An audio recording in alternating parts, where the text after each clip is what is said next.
So I'm very honored also to gather my old and good friend Guido Torsili. We met the first time in 1996 during the IHPA Congress held in Bologna. At that time, Guido was a young surgeon willing to be trained in liver surgery, and he became one of the most renowned and skilled liver surgeons worldwide. So I admire him, and it's really a good pleasure to share with him this debate. But then I realized that I have to discuss margins with Guido. It's really a very hard situation for me. I feel like this man entering to the ring is not a good start. But anyway, I will try to overcome this situation. I also have another feeling like this goalkeeper is very confident with the ball, but then he makes an autogol. And in this sense, I have to say that I share some of the concepts that Guido will expose to us later on. So it's difficult, it's very hard for me to discuss this subject. So the goals to be accomplished in the treatment of liver metastasis of colorectal cancer is to improve overall survival and progression-free survival. But there is a secondary endpoint that is not often mentioned, but is to improve resectability, because there is some impact of resectability in survival. So the goals in liver surgery also is balanced in oncological and functional issues. We have to improve resectability without increasing recurrence, and on the other hand, to preserve as much parenchyma as possible to reduce liver failure. So in a setting of a great amount of tumor burden, pushing the limits of resectability, either we have to remove a large amount of parenchymas in remodeling liver surgery, two-stage hepatectomies or ALPS, or to increase the number of resections.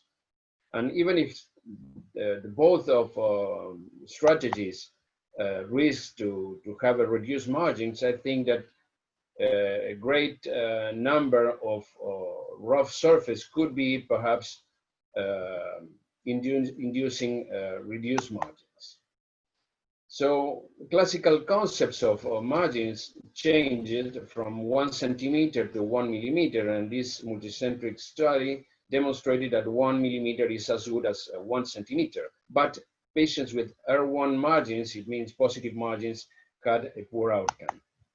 It was also demonstrated that in a multivariate analysis, margins were an independent factor for survival. And you can see the numbers, the patients with R0 resection had a better 5-year survival rate than patients with an R1 resection.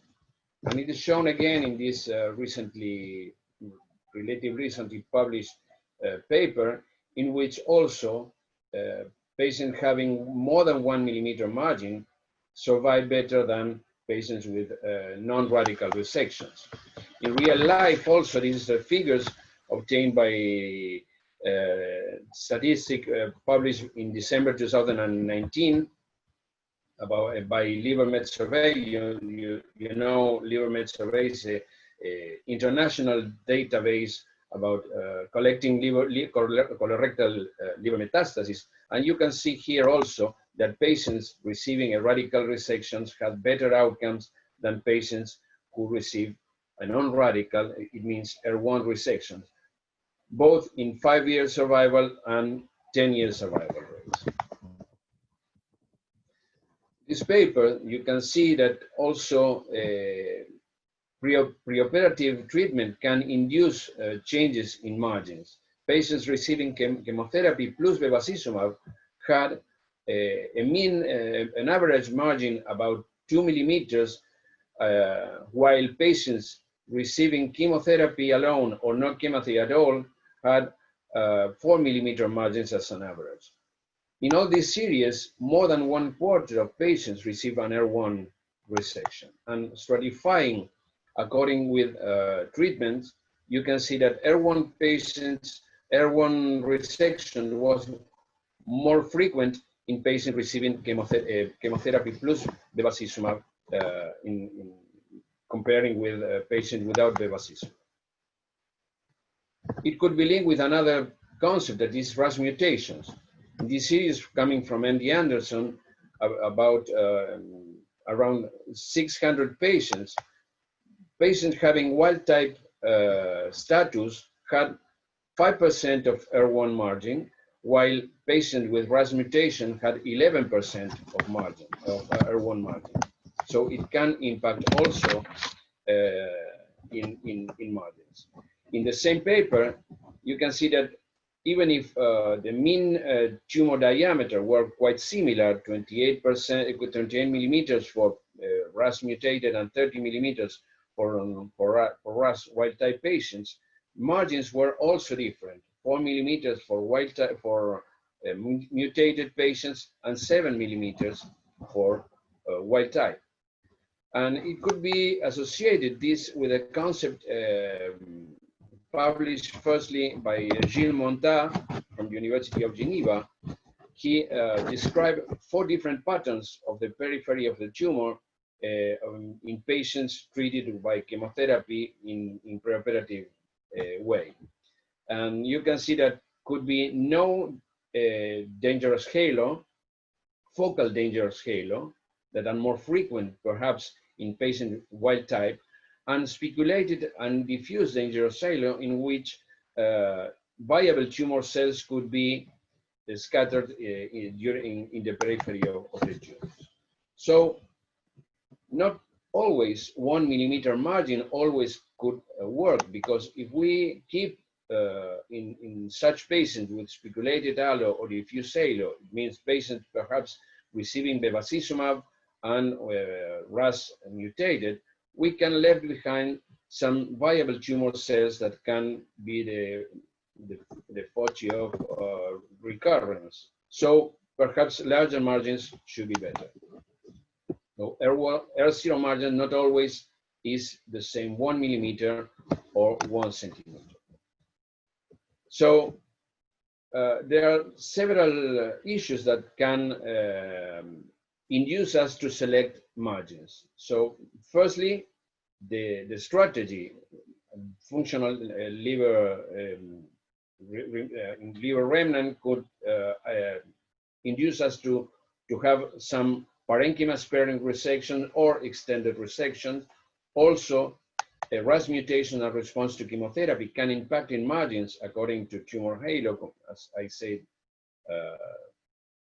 before. Some technical issues, vascular relations, and tumor burden can force us to have R1 margins, and it should not be a cause to preclude surgery, but we have to know that such patients perhaps will have some different outcome in long-term survival, mostly patients with R1 margin in several lesions.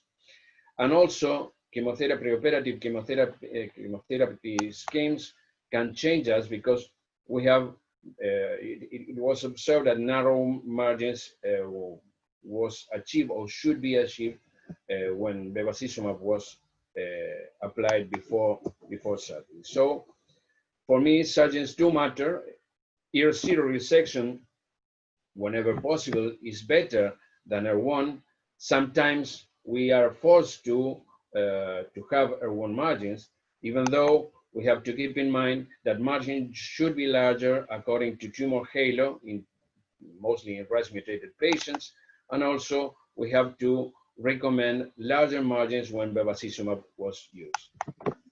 So last but not least, I want to address to a tiny island at the south of the island of Chiloe in the Chilean Patagonia, not because the myth of extraterrestrial habitants over there, but the name is friendship. And I think July is the friendship month in Argentina, and I think in Chile as well. We celebrate Friendship Day, 20th of July, and in Europe was yesterday, 30th of July. So in this time of COVID, I want to express my friendship worldwide and to give a great hug to all my friends in Italy and in Chile as well. So thank you very much for your attention.